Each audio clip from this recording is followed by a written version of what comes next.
Sometimes you got to treat yourself to a birthday present. And that's exactly what Bryce Harper did last night. You are Locked On MLB,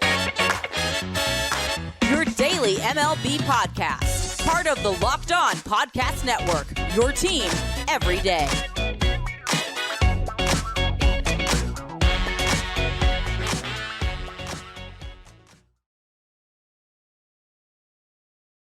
Hello, baseball fans. Welcome to Locked On MLB, part of the Locked On Podcast Network, where it's your team every day. This is the daily podcast. We talk about all of Major League Baseball. I am your host, Paul Francis Sullivan. Please call me Sully. You can follow us at Locked On MLB Pods on Twitter or on Instagram or whatever they're calling Twitter these days. You can follow me on my personal feed at Sully Baseball, and you can follow us on Instagram at Sully Baseball Podcast. And thanks so much for making us your first listen. For those of you who listen every day, let me know who you are. Put a hashtag Everyday Sully on there so I know who's out there listening. I know the bunch of you are, and that's a lot of fun. I see you pop on when I do the occasional live streams, and it's a lot of fun. I've been complaining about this postseason. Not because I'm an old grumpy man. That's just a coincidence, but because one of the least exciting kind of baseball games for me, at least, are the ones where a team runs out to a big lead early, and then the other team never catches up, and by the sixth inning, you kind of like, yeah, this is not going to happen. And I was worried that both of the games last night, or the game yesterday afternoon, the game last night, I was worried that they were both going to be those kind of games. And technically they were. The Rangers got off to a huge lead before the Astros even came up to bat, and the Phillies slammed a couple of home runs in the first inning to give themselves a lead, and they never relinquished those leads. So technically they were those games. But at least these games were exciting. These were two pretty thrilling games, and there were a lot of defensive plays to sort of turn the tide, and there was also the one manager nearly blew the game because he did something that I beg managers not to do. But first, I sort of hinted at the fact that Bryce Harper gave himself a nice birthday present. It was his birthday yesterday, and in front of a raucous crowd in Philadelphia, Kyle Schwarber led off the game with a home run. And Kyle Schwarber's had the single strangest leadoff hitter year of all time, I think, because he is an undeniably good leadoff hitter, even though he has the low batting average and is as slow as basically a sloth in all the categories that people used to look at for the leadoff hitting category. Schwarber does not have. He just gets on base. The guy had he batted under the Mendoza line.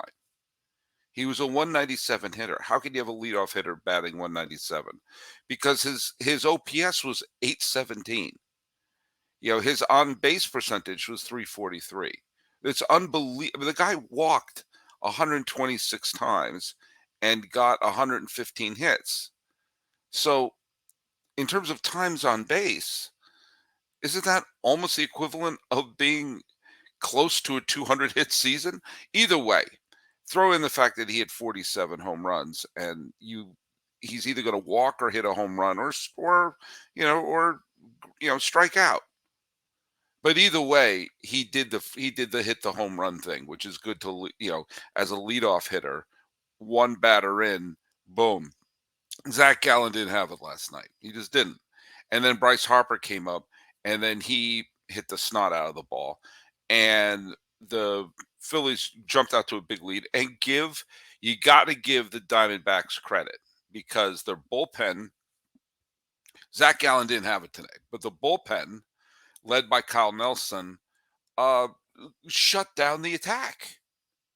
They kept it from getting out of hand. and allowed the Diamondbacks to chip away. And what's his name? Perdomo hit a home run.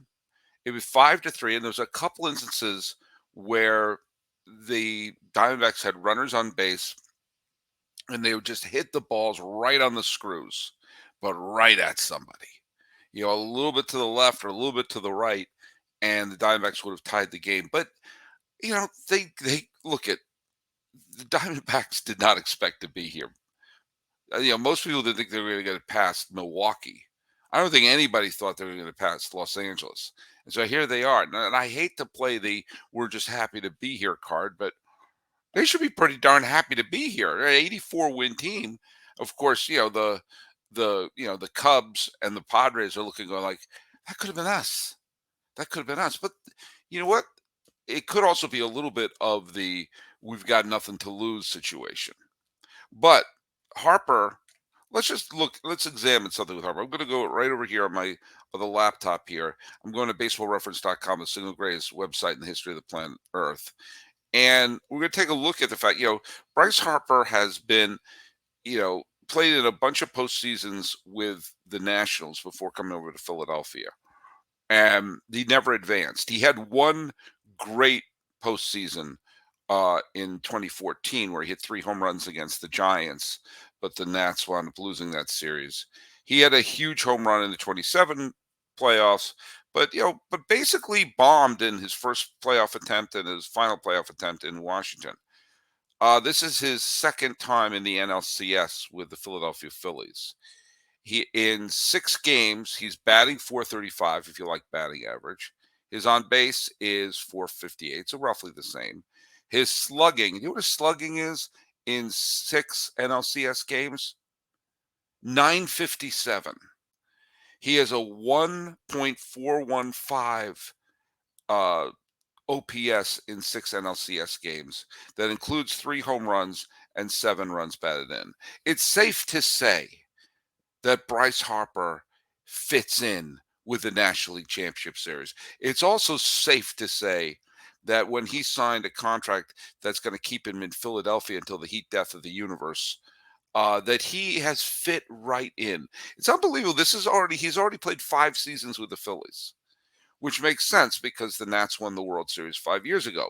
But I guess maybe this is the COVID factor that time doesn't really mean anything.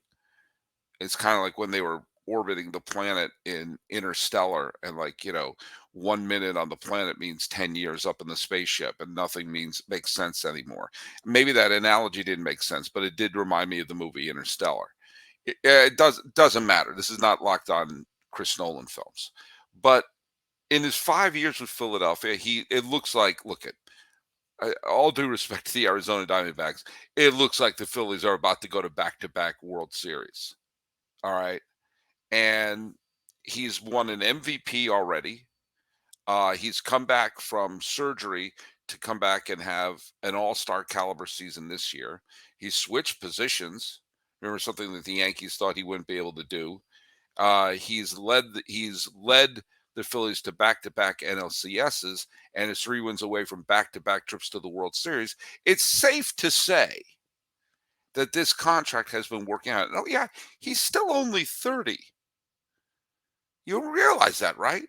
He has at least 3 MVP caliber years left in him, unless his body completely falls apart. I think this has been a contract that's been successful. And if he leads the Phillies to a World Series title, which would only be their 3rd in team history, then he could be dreadful the rest of the way. And it wouldn't matter. I was in Philadelphia last year. I went to a game at Citizens Bank Ballpark. It was rocking. It was absolutely rocking. And it's now become one of the big home field advantages in all of baseball. I don't even recall it being this when they went on their spectacular run at the beginning of the late 2000s, early 2010s, between 2007 and 2011, when they won 5 straight division titles and went to the World Series back-to-back years, winning in 2008. I don't recall it being this raucous then, during the Cole Hamels, Roy Halladay, Jimmy Rollins, Ryan Howard, Chase Utley, Shane Victorino years. But here we are. Here we are. And this is uh, this is a Philadelphia team that, look at. I want the Diamondbacks to win today, not because I'm anti-Phillies, because I want one of these series to go the distance. And that series that goes, this doesn't look like it's going to be taking place in the state of Texas. But I'd like to be able to see that. I'd like to be able to see Harper, because I want my superstars on the spotlight. That's my great frustration was happened in Anaheim, that we have these two generational talents that neither one of them has appeared in the league championship series in their entire career. I want to see my stars shine. I want to see my stars on the big stage. And we're seeing Bryce Harper on the big stage. He's already had the Bryce Harper game, which was the home run he hit that basically sealed their pennant. But if he could have a bigger game, if we could have a game 7 with him on the line, do you know what? I'm going to go out on a limb and say that would be good for baseball. Certainly is going to be good for the Philadelphia Phillies. And let me just tell you something. Bryce Harper has fit in with Philadelphia like a nice pair of bird dogs. What? Was that a commercial?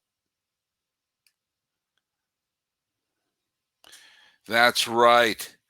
Seamless. Seamless, seamless. He's fit in. Bryce Harper's fit in to the Philadelphia culture, the Philadelphia fandom with a certain brashness, and it sort of fits perfectly.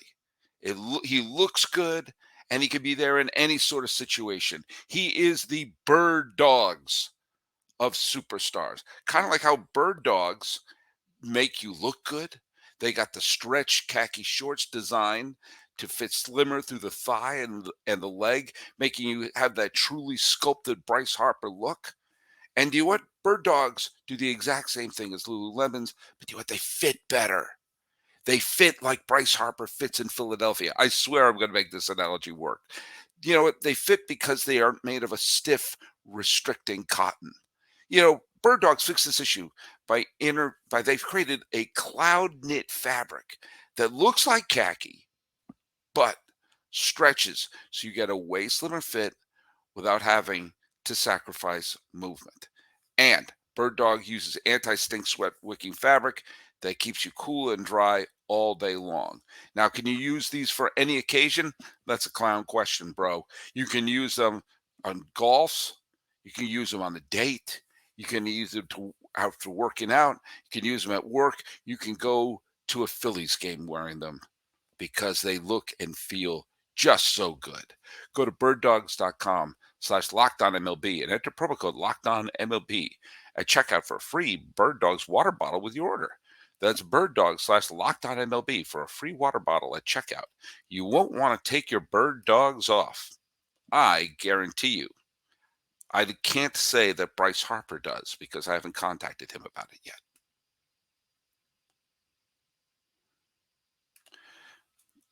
Yes, the bird dog. I'm now encouraging bird dogs to hire Bryce Harper to be their spokesman. The Battle of Texas. Wow, that was a weird game yesterday. That was a very weird game because I thought I was excited to see it because the matchup, you had Nathan Eovaldi, who I love, based on the 2018 Red Sox, a team that cheated, a team where there's a lot of shenanigans around that World Series title. Remember that I said that, Astros fan. Every time you say that I hate the Astros, the team I rooted for the last 2 World Series, and say, oh, why don't you ever bring up the 2018 Red Sox? I do every time. I digress. And by the way, Astro fans, follow my lead.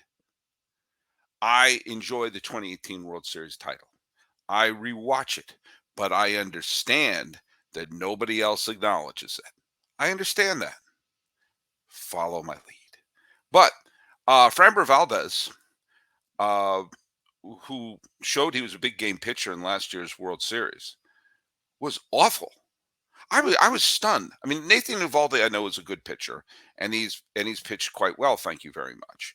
And in fact, you know how I did Who Owns Baseball during the regular season, where I keep track of who was the best player of each day, and then you sort of saw who the the results kind of will mirror the end results of the when they hand out the MVP in the World Series and the MVP in the Cy Young Awards. The highest who owned baseball total last year went to Shohei Ohtani, and there was Garrett Cole, all these people who you would expect to see. Right now, I have what's called Who Owns October, where I do the same thing for each day in the playoffs. Who are the two people leading? What hitter is leading October this year?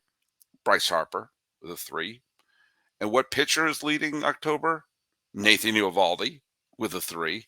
Eovaldi was great.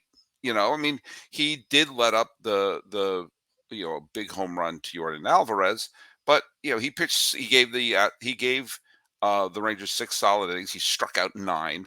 He wiggled his way. He had a bases loaded, nobody out situation in the 5th. Got a couple of strikeouts to get out of that situation. He did everything he needed to do. Framber Valdez was awful. I mean, the Rangers jumped all over him. They were down 4 runs before they even had an at bat, and not only that, but like Valdez, made a key error in a situation. I mean, he did not look like Framber Valdez. Now, Jordan Alvarez looked like Jordan Alvarez. He hit 2 home runs. He's hit 6 home runs this postseason. He's having an unbelievable postseason. The problem is, or at least for him, is the Astros dropped the 2 games. Jonah Heim hit a big home run for the Rangers. Bruce Bochy, please, people, listen to me. Stop bringing in Aroldis Chapman. Don't look at his ERA. Don't. Because it's misleading. He would have blown game 1 against Baltimore, and he would have blown game 1 against Houston, if not for a brilliant defensive play behind him. And he came in today, and again, upper deck shot by Jordan Alvarez. I do not bring the man into a big situation. It'll take a Brooks Robinson-esque defensive display in order to continue to wiggle your way out of it. I don't understand. I don't understand why people bring him in. He's blown saves for multiple organizations since 2010, his first year in the postseason. You can look it up. Blew saves for the Reds, blew saves for the Cubs, blew huge games for the Yankees, and has come this close to doing it for Texas. Plus, he's a horrible human being. So I don't know, what we have to do about this, but there you go. But that all being said, Leclerc did his job, and Bruce Bochy did his job. There's nothing you could point to that Dusty Baker did as a manager. He handed the ball to Framber Valdez. Sometimes, you got to give the manager a break when he handed the ball to the right person. It's a reason like I could never get on Dave Roberts for how the Dodgers did this year. What's he supposed to do? He handed the ball to Clayton Kershaw and penciled in Freddie Freeman and Mookie Betts into the lineup. They all wet the bed. This is game 2, a critical game for the Houston Astros. Hand the ball to a guy who's their big game pitcher in last year's World Series, and someone who showed, he has shown that he is he's a valuable pitcher, and has pitched well. And this is someone who you expect to come up at least not small, and he wet the bed. So there you go. The Rangers are up 2-0, and now they have Max Scherzer pitching game 3. Now, this is going to be obviously Max Scherzer coming back from an injury, but in so many ways, this is the ideal way to have Max Scherzer come back. Think about this for a second. He's going to come back with, Montgomery pitched into the 7th in game 1 for Texas. Eovaldi pitched 6 innings. So the bullpen is not exactly taxed. Okay. They had 2 solid starts, and you have an off day. So when you hand the ball to Max Scherzer in game 3, the worst case scenario, if he's, I hate to say it, if he's Clayton Kershaw-esque, then you have a rested bullpen and a 2-0 lead. And if Scherzer is 60% of Max Scherzer, the Hall of Famer, and you have a rested and ready bullpen, the Rangers could be up 3-0 by the end of tomorrow. I don't know if that's. I have too much respect for the Astros. I really do. I have too much respect for who they are as a team and what they've been able to show, and the fact that they've had their backs against the wall a couple times this year and have been resilient. Remember, this was a team that fell out of the postseason for a little bit in the middle of the summer and seemed to be on the verge of falling out of the postseason all throughout September, and they managed to hang on. And Christian Javier pitched very well against Minnesota. Thank you very much. So we're going to see. It's an intriguing matchup that we're going to see on Wednesday evening. But right now, look at the Rangers have done everything they can. They just keep on rolling. And their streak has kept alive. And that is they've only trailed one inning this entire postseason. That almost doesn't seem possible.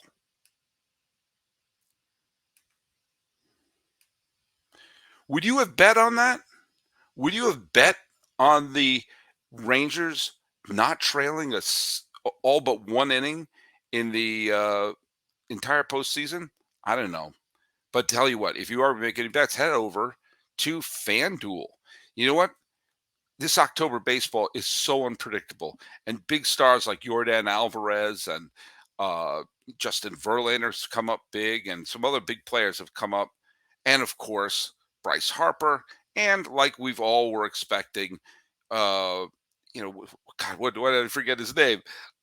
Trey Turner's come up big, Josh Young's come up big, and Aroldis Garcia's come up big, and the legendary Evan Carter's come up big. But if you're going to put on your bets, head over to FanDuel. Join FanDuel today, and you'll get started with $200 in bonus bets guaranteed when you place your first $5 bet. Just visit FanDuel.com/lockedon to create your new account. Then you get in on the action from the first pitch until the final out. Bet on everything from strikeouts, home runs, to who will win the game. And if you don't want to wait for the whole game to get a W, predict what will happen in the next at-bat with quick bets. So head on over to FanDuel.com/lockedon right now. Step up to the plate this postseason with $200 in bonus bets guaranteed. Make every moment more with FanDuel, the official sports betting partner of Major League Baseball. Sorry for the cough there, everybody. I got to address the Kim Ng situation. Kim Ng, the general manager of the Marlins, took over the team and got them to the playoffs in a stacked National League where they weren't the last team in the playoff run. That would be Arizona. They outplayed the Mets. They outplayed the Padres. They outplayed the Cubs. And along the way, she made some key moves. The gutsy move of trading Pablo Lopez for Luis Arraez. Arraez was a batting champion, but they traded away a solid pitcher. And along the way, they lost Sandy Alcantara, who had a bad first half and got injured the second half. He's going to miss all of next year. There's your Cy Young Award winner. Well, guess what? They've patched work the rotation so it remains solid for the rest of the year. And she made two of the key trades down the stretch, bringing in Bell and Berger, who those bats got giant hits down the stretch to help secure Miami's position in the postseason, which was their first since the COVID year and their first in a 162 game season since winning the World Series in 2003. That's right. For the first time in 20 years, the Marlins made the postseason in a full 162 game schedule. And so naturally, what did the Marlins want to do? The Marlins came up to Kim Ng, who will probably win Executive of the Year.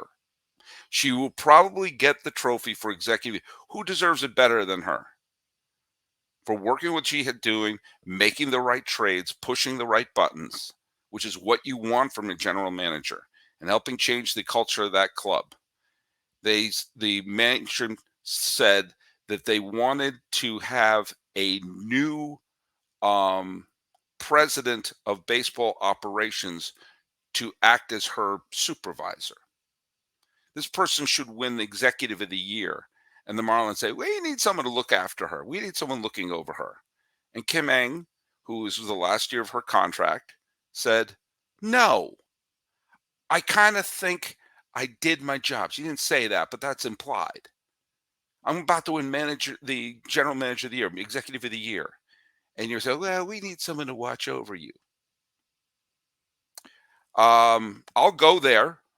It's funny that they asked the lone female GM who did a spectacular job can you start reporting to someone else, please?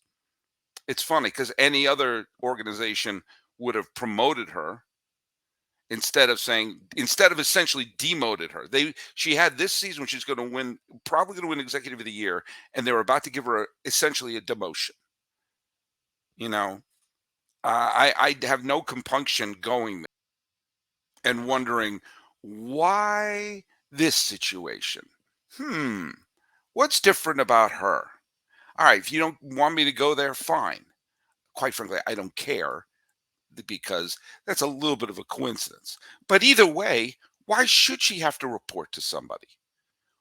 Was it she didn't follow the Marlins' great tradition of excellence? I'll tell you what's being followed is the Marlins being a Mickey Mouse organization is what they are. Oh, why can't we succeed? Why can't we succeed? You're in a huge market filled with people from the Northeast, filled with people from Latin America. In other words, the two demographics that love baseball. And you should be a destination city for major stars. Oh, I get to live in Miami as a millionaire and save a lot of taxes and live a glamorous life. Oh, why can't we succeed? Because you got a Mickey Mouse organization. Why don't the fans show up? Because they're not stupid. You've had a generation to build Marlin fans there. The excuse that I've brought up several times as well, which is there are a lot of people from the Northeast there who have strong ties to the Mets, the Yankees, the Red Sox, the Phillies, and they don't want to let go of them. But do you know what would happen if you gave them a great team to root for? The kids who grew up in Miami will be like, hey, I don't have any attachment to the Yankees. I'm going to be a Marlin fan. And yeah, they've won the 2 World Series, and they built nothing upon those championships because they bulldozed the teams practically during the parade. And so this is another example of the Marlins having something, but then letting that person go. We just celebrated Miguel Cabrera's great career, primarily as a Tiger. He became a star with the Marlins, but God forbid they keep him. This isn't even about signing a superstar. This is a GM you have in the fold. All you have to do is say, hey, keep up the good work. Look you've changed the culture of being a Marlin. It says like, yeah, you need to report to somebody. I don't blame her for raising a middle finger. Say, no, F you. And now other teams are probably salivating that the executive of the year is going to be available to just sign. I just scratched my nose that the executive of the year can just be, hey, would you like a job? Gee whiz, I wonder if the Red Sox, who just kind of sort of have a GM opening, should give her a call and say, hey, we'll let you do your thing. Put together a team. Put together the team and we'll give you the budget to keep it together. How about that? Oh, and by the way, she has ties to the Yankees. She's won her first few World Series rings as a member of the Yankees front office. And so the whole excuse that I've heard from the 7 people who defend Brian Cashman as a general manager, one of them was Michael Kay, and the other I think are all on the payroll or are burner accounts for Cashman. The refrain is, well, if you can't have Cashman, then who? Then who? Kim Eng. There's the answer to your question. Next question. Why is Cashman still there? Don't get me wrong. I want Cashman to be the general manager of the New York Yankees until the end of Bryce Harper's contract, which is probably the year 3184. But a team is going to sign Kim Eng, and a team is going to have Kim Eng as the GM, and she's going to deliver a pennant and maybe a World Series title to that team, and they'll be remembered as part of that team the same way that Miguel Cabrera will be remembered as a Tiger, even though he should have been a Marlin for life. There is no excuse for the Marlins doing this, and there's no excuse for the Marlins to continue being this. "Oh, we can't afford anything rinky dink organization." I don't buy it. They've had decades to put this together, and it's just more of the same. By the way, I forgot to mention the trivia question. The trivia question, because I was gonna answer, I was gonna pose the trivia question, and then I realized I forgot to say who got it right. Surprise, surprise, Amy Green. A couple of people got it right. Amy Green was one of them who got it right. The question was two Game 7 of the World Series saves of the 2010s. One was by Madison Bumgarner in 2014. The other by Mike Montgomery of the Cubs in 2016. What else did these two saves have in common? Now, Amy Green said it was their first career save. That is correct. It goes even more than that. It was their first save at any level. Madison Bumgarner never got a save at any level in the minor leagues or in the major leagues until Game 7 of the World Series. Same thing for Mike Montgomery. No minor league saves, no major league saves. Just Game 7 of the World Series. That's a hell of a time to get your first career save, which is going to bring us to today's trivia question, which is sometimes they give out the postseason MVP to the wrong player. Last year, the World Series MVP went to Jeremy Pena. I thought it should have gone to Framber Valdez, but that was subjective. There was one year they completely whiffed, and that was in 2005 in the ALCS. Paul Konerko won the ALCS MVP, and he did indeed have some huge home runs for the Chicago White Sox as they won the pennant against the Angels. However, one of his teammates out-hit him, out-slugged him, had a higher OPS, homered twice, and got a dramatic walk-off double, and yet did not win the ALCS MVP, and I still don't understand why. Which White Sox of 2005 was oddly denied the ALCS MVP when they gave it to Paul Konerko, who got all those big hits, including a dramatic walk-off double in one of the games? Tell me who it was and put it in the YouTube comments or on Twitter or whatever the hell it's called at Locked On MLB Pods.